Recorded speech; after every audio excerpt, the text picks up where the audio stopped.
BJP के सांसदों की बैठक खत्म हो चुकी है। यह बड़ा अपडेट सबसे पहले हम आपको प्राइम न्यूज पर दे रहे हैं, जहां पर बीजेपी अध्यक्ष जेपी नड्डा की अध्यक्षता में बैठक हुई है।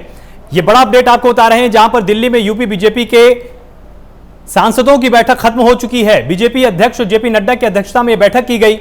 मुख्यमंत्री योगी आदित्यनाथ, स्वतंत्र देव और राधा मोहन सिंह भी इसमें मौजूद रहे।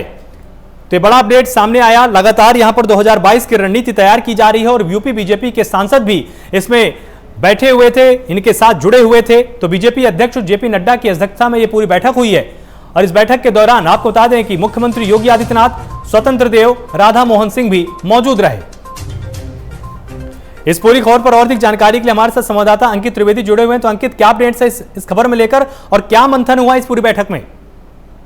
देखिए, जो हमारे सूत्र बता रहे हैं, जो अभी सांसदों की बैठक हुई है जिसमें भारतीय जनता पार्टी के राष्ट्रीय अध्यक्ष जगत प्रकाश नड्डा पहुंचे हुए हैं और उसके बाद अगर हम बात करें तो उत्तर प्रदेश के जो प्रभारी हैं राधा मोहन सिंह पहुंचे हुए हैं और संगठन मंत्री सुनील बंसल, प्रदेश अध्यक्ष स्वतंत्र देव सिंह ने जिस तरीके से सहभागिता करी है, तो इसमें अगर हम बिल्कुल साफ स्थिति को देखते हुए बात करें तो हाल ही में उत्तर प्रदेश में 2022 में विधानसभा का चुनाव है। उससे पहले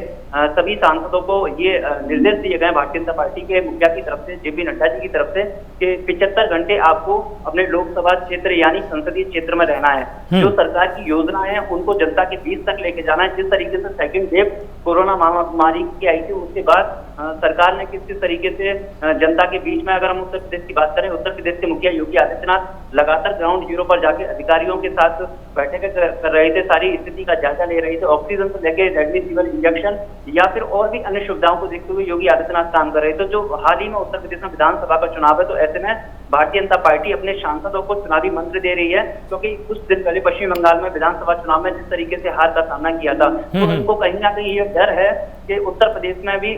आगामी विधानसभा चुनाव है। तो ऐसे में अगर एक कहावत है कि उत्तर प्रदेश से ही दिल्ली का रास्ता निकलता है, यानी दिल्ली की कुर्सी बिल्कुल, तो मतलब सत्ता की चाबी में जिस तरह से उत्तर प्रदेश विधानसभा के विधायकों की भूमिका है, उस तरह से अब यह भी तय किया जा रहा है कि जो भी पार्टी के सांसद हैं, जो लोकसभा में बैठते हैं, यहां पर उत्तर प्रदेश का पक्ष रखते हैं, उनको भी जिम्मेदारियां सौंपी जाएंगी।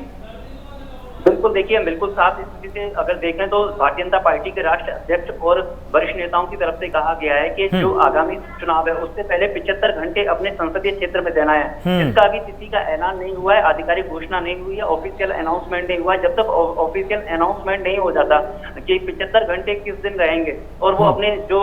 मतदाता है उनके पास तक वो जाएंगे और जो सरकार की योजना है, प्रधानमंत्री नरेंद्र मोदी की जो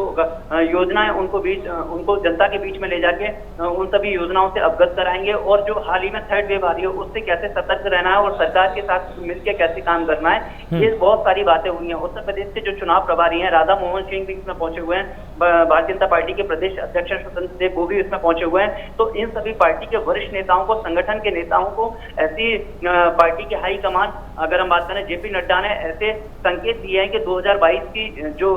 भारतीय जनता पार्टी का विधानसभा का चुनाव है उसमें अगर हम बात करें तो जेपी नड्डा की तरफ से चुनाव का शंखनाद कर दिया गया है। बहुत बहुत शुक्रिया हमारे साथ जुड़ने के लिए अंकित, और विस्तार से जानकारी हमारे प्राइम न्यूज के दर्शकों को देने के लिए।